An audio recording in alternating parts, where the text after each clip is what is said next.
আসসালামু আলাইকুম রহমতুল্লাহি ওবরকাতুহু।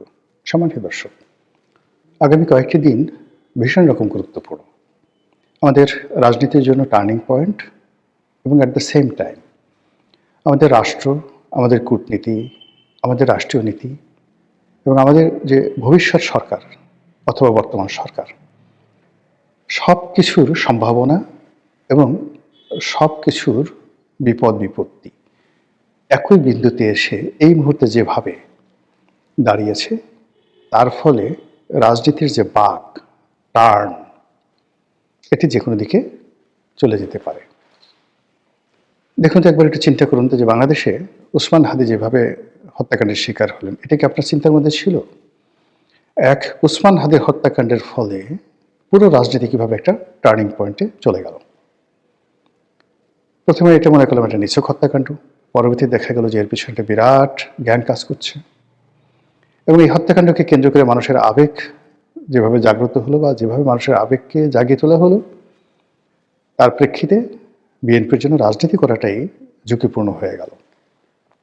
এবং বিএনপি ভাবলো, বুঝতে পারলো যে তারেক রহমান সাহেবের উপস্থিতি ছাড়া কোনো অবস্থাতেই এই যে হাদির হত্যাকাণ্ডকে কেন্দ্র করে যে পরিস্থিতি তৈরি হয়েছে, এটা সামাল দেওয়া সম্ভব নয়। বিএনপি ব্যাকফুটেজে চলে যাচ্ছিল। সেখান থেকে সামনের সারিতে আসার জন্য জনাব তারেক রহমান সাহেব দেশে আসলেন। দেশে আসার পর তার আম্মা ইন্তেকাল করলেন।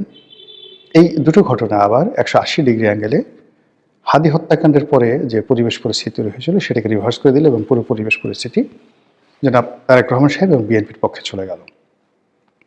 এবং 25 তারিখ থেকে আজকে 10 তারিখ পর্যন্ত পুরো ঘটনা একটার পর একটা বিএনপির পক্ষে যাচ্ছিল। কিন্তু বিএনপির প্রতিপক্ষ যারা আছে তারা তো বসে নেই, তারা তাদের মতো সেই একটার পর একটা প্রোগ্রাম করে যাচ্ছে এবং তারা এই গত 17 মাসে যে দাবার চাল দিতে অভ্যস্ত হয়ে পড়েছে, তারা বিভিন্ন কৌশল অবলম্বন করে যেভাবে তারা একটার পর একটা সফলতার মুখ দেখেছে, যেভাবে গুপ্ত থেকে নিজের পরিচয় গোপন করে তারা আওয়ামী লীগের 12টা বাজিয়ে দিয়েছে, যেভাবে গুপ্ত থেকে তারা বিএনপির 12টা বাজিয়ে দিয়েছে, যেভাবে গুপ্ত থেকে ডক্টর মোহাম্মদ ইউনূসকে তারা পেট্রোনাইজ করে যাচ্ছে, যেভাবে গুপ্ত থেকে রাষ্ট্রের বিভিন্ন বিভাগ, অনুবিভাগ এবং রাষ্ট্রের বাইরে যে সকল শক্তিশালী চক্র রয়েছে তাদের সঙ্গে কোনো রকম পরিচয় প্রকাশ না করে কেবলই মাত্র গুপ্তভাবে তারা যে সংযোগ স্থাপন করছে এবং যে শক্তি তারা অর্জন করে ফেলেছে, আপনি যদি তুলনা করেন বিএনপির সঙ্গে কিংবা আওয়ামী লীগের সঙ্গে, সেই তুলনায় আওয়ামী লীগ এবং বিএনপির এই যে প্রতিপক্ষ রাজনৈতিক শক্তিটি, দক্ষিণপন্থী শক্তিটি, তাদের কাছে আওয়ামী লীগ বিএনপি রীতিমতো শিশু, অবোধ শিশু। তো এই যে এখন বিএনপি রাজনীতির ময়দানে 15 দিন ধরে তাদের যে দাপট, সেই দাপট নিয়ে জনাব তারেক রহমান সাহেব বগুড়া যাচ্ছিলেন। তো তিনি যদি বগুড়া যেতে পারতেন বা যেতেন, তার যাওয়ার দরকার ছিল না, প্রথমত তার যাওয়ার দরকার ছিল না, কিন্তু যেহেতু তিনি যাচ্ছেন বা যাওয়ার সিদ্ধান্ত নিয়েছেন, তখন এটাকে সেলিব্রেট করার জন্য ঢাকা থেকে বগুড়া পর্যন্ত যা কিছু হতো যাওয়া এবং আসার পথে, সেটা আগামী আরও 7 দিন পুরো পরিস্থিতি বিএনপির পক্ষে থাকতো এবং সবাই শুধু ইয়া বিএনপি, ইয়া বিএনপি, বিএনপি ছাড়া কিচ্ছু না, এই কথাই বলতো। রাস্তার দুই পাশে লক্ষ লক্ষ মানুষ, হাজার হাজার গেট, হাজার হাজার গাড়ির বহর, সব কিছু নিয়ে বিএনপি যে মহড়া দিত, ওই সমপর্যায়ের মহড়া বিএনপি যারা প্রতিপক্ষ তাদের দেওয়া তো সম্ভব ছিলই না, বরং ওই মহড়া যদি তাদের প্রতিপক্ষকে দেখতে হতো নিজের চোখ দিয়ে এবং ওই মহড়ার স্লোগানগুলো তাদের যদি নিজেদের কান দিয়ে শুনতে হতো, তো এটা যে তাদের জন্য কত কষ্টের ছিল, কত বেদনার ছিল, সেটা ভাষায় প্রকাশ করা যাবে না। ফলে তারা কি করলো, ছোট্ট একটা সুইচ চেপে দিল। নো সাউন্ড, নো হাউ, নো কাউ, জাস্ট পুশে সুইচ। সঙ্গে সঙ্গে বগুড়া যাওয়া বন্ধ হয়ে গেল। এখন তো বিএনপি যারা লোকজন হায় হায়, এটা কেন হলো, ওটা কেন হলো। নির্বাচনের এই সময়টিতে নির্বাচনের বিধি ভঙ্গ করে জনাব তারেক রহমান সাহেব যদি যান, বগুড়াতে যান, তাহলে এটি নিয়ে মামলা হবে, আইনগত জটিলতা হবে। কাজে তিনি যেতে পারছেন না, নির্বাচন কমিশন নিষেধ করে দিয়েছে। ভালো কথা, তিনি আইন মান্য করছেন, কিন্তু এই সিদ্ধান্তটা যদি তিনি আগে নিতে পারতেন এবং যদি ঘটনা এরকমই হবে তার যদি একটা ধারণা থাকতো, তাহলে এই বিব্রতকর পরিস্থিতি তৈরি হতো না। দ্বিতীয়ত, এখনও তিনি যে কাজকর্মগুলো করে যাচ্ছেন, বিএনপির যারা লোকজন আছেন তারা করাচ্ছেন বা তিনি করছেন, এগুলো প্রতিপক্ষকে যথেষ্ট সুযোগ করে দিচ্ছে। মানে this not the time for celebration. মানে একটা সিনেমা দেখেছিলাম, হিন্দি সিনেমা, অসাধারণ একটা হিন্দি সিনেমা। সেটা হলো বিখ্যাত অভিনেতা নাসিরুদ্দিন শাহ। তো তার সাথে গন্ডগোল একজন ভিলেনের। তো ভিলেনেরকে বেশ কয়েকবার আক্রমণ করেছে, মারধর করেছে নাসিরুদ্দিন শাহ।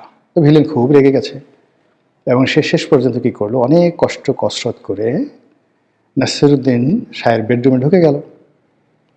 তো বেডরুমে ঢুকে সেই নাসিরুদ্দিন শাহের সামনে পিস্তল উঠিয়ে 1 ঘন্টা গালাগালি করলো।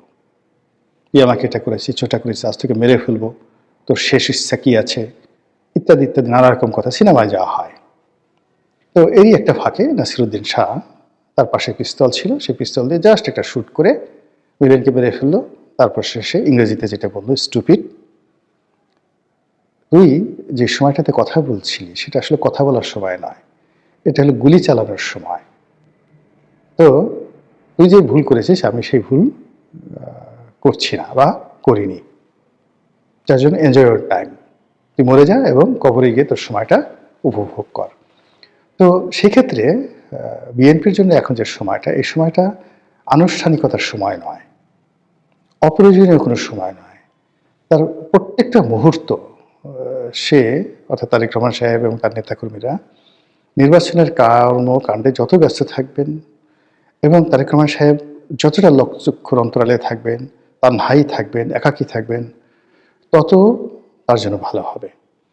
কোনো অনাহত গেস্টকে তিনি সাক্ষাৎকার না দিয়ে বরং তার যে বিষয় দরকার, যাদের সাথে আলোচনা তার দরকার, যাদের বুদ্ধি দরকার, পরামর্শ দরকার, তো তাদের সঙ্গে তিনি কথা বলতে পারেন, তাদেরকে দাওয়াত দিতে পারেন। এমনকি কিছু কিছু জায়গা আছে তিনি নিজে গোপনে তাদের সঙ্গে গিয়ে দেখা করতে পারেন, আলোচনা করতে পারেন। এটা তার প্রধানমন্ত্রী হওয়ার পথে অনেক অনেক সাহায্য করবে।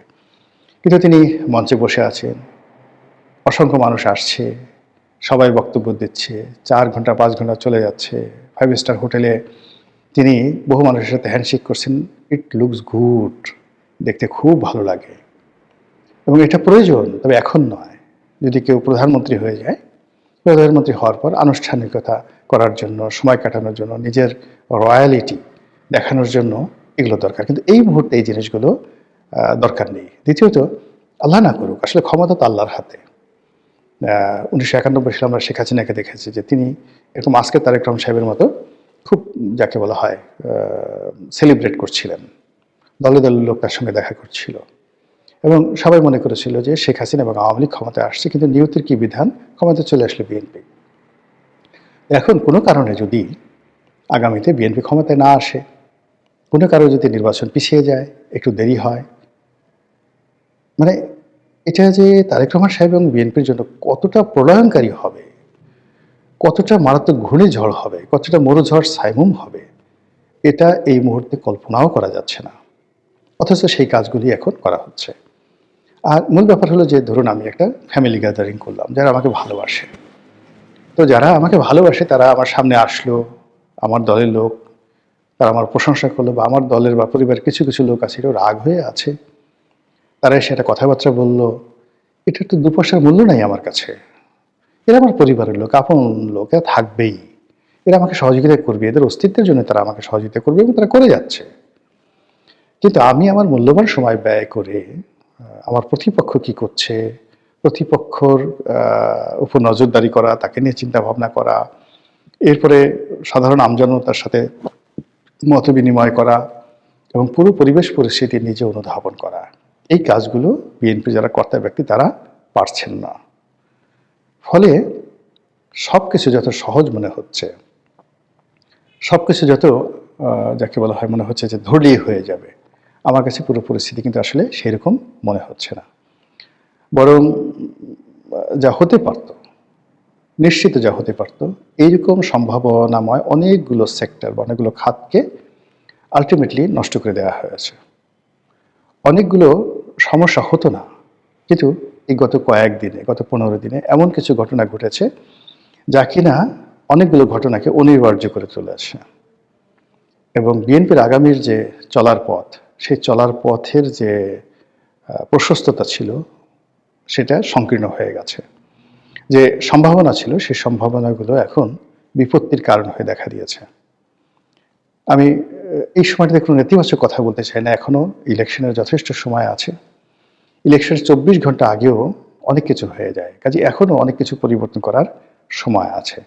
তো বিএনপি যারা কর্তা ব্যক্তি, জনাব তারেক রহমান সাহেব, তারা যদি শতভাগ নিশ্চিত হয়ে তারেক রহমান সাহেবের সরকার গঠন করে ফেলেন, সেই সরকারের মন্ত্রী হবেন কারা, এমপি হবেন কারা, তাদেরকে সাক্ষাৎকার নেওয়া শুরু করেন, তারপরে পোশাক বানানো শুরু করেন, এই সমস্ত কল্পনা করেন, সেটা তাদের ব্যাপার। কিন্তু সেটা না করে তারা যদি এই সময়টিকে মনে করেন যে এটা একটা যুদ্ধক্ষেত্র এবং ফেব্রুয়ারি মাসের 12 তারিখ পর্যন্ত আমাদেরকে যুদ্ধ করতে হবে, গভীর রাত পর্যন্ত, যতক্ষণ না পর্যন্ত বঙ্গভবনে গিয়ে আমরা শপথ গ্রহণ না করব আর পার্লামেন্ট মেম্বাররা গিয়ে পার্লামেন্টে বসে শপথ গ্রহণ না করবে, ততক্ষণ পর্যন্ত আমাদের এই যুদ্ধ অব্যাহত থাকবে। যুদ্ধের ময়দানে বিয়ে হয় না, যুদ্ধের ময়দানে গান বাজনা হয় না, যুদ্ধের ময়দানে কোনো আনুষ্ঠানিকতা থাকে না, রাজা সিংহাসনে এইভাবে বসে না, তাকে যুদ্ধের পোশাকে বসে থাকতে হয়। তো এখন যে একটা নির্বাচনী ব্যাটেল চলছে, যুদ্ধ চলছে, সেই নির্বাচনী ব্যাটেলে আমার কাছে মনে হচ্ছে যে বিএনপির যোদ্ধারা পর্যাপ্ত সময় দিচ্ছেন না। মহান আল্লাহ আমাদের সবাইকে হেদায়েত দান করুন এবং হেফাজত করুন। আসসালামু আলাইকুম ওয়া রাহমাতুল্লাহি ওয়া বারাকাতুহু।